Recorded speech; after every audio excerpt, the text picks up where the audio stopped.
Hello folks, welcome to El Canal y Chano Jose. Today we got this video about we tried to start a jump start a car and it wouldn't work and it wouldn't work and it wouldn't work. So the other car wouldn't start and no power, nothing was happening to the other car except for the one that was on. It was just on and it wouldn't transfer any power. So our jumper cables, we took them off and we changed it for another set that we carry on our car, and we put that on, and then the other car started right up, and then we had the other set of wires on for a little bit and nothing happened. So don't throw them away doing this inspection, because this might be the solution to it. So, and why your cables not be transferring power, because these tend to break as well. These are pretty once you use them, they start the copper starts bending, or the and sometimes so many uses they break off from this part that we're gonna show you. So don't throw them away, and we're gonna show you what the problem was for this simple solution that we can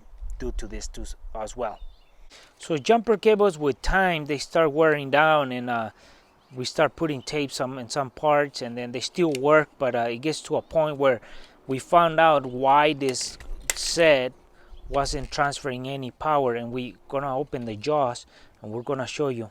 So it ripped or broke off from right in that connection, from as you can see.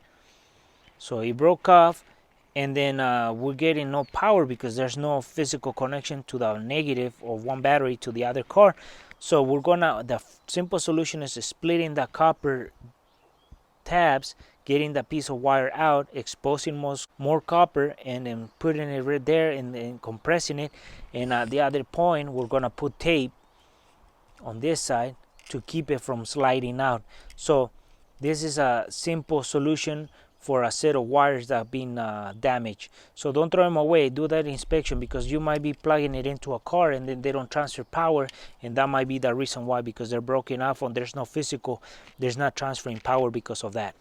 So now this is gonna be, we have exposed, we pull some plastic off, and we're gonna put this right into the older connection. So this is gonna be our new point attached to our jaws.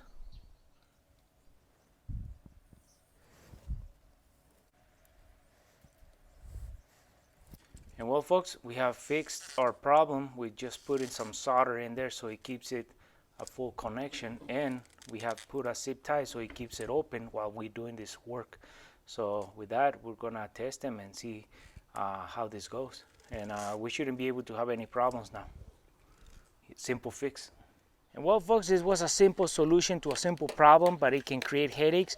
And I would say that before you start throwing away your cables, your jumper cables, do an inspection, check the continuity, and check if it's a broken wire at the jaws. And if that's the problem, you can fix it with not much money. Just gotta get in there and do some surgery. So with that said, just check for the continuity. Like we had this problem was causing that the other car wouldn't start, and then we switched cables and then it started. So then I said something's wrong with the cables then. So if you like this video, give us a thumbs up, share it, and we'll see you soon with more videos here in El Canal El Chano Jose.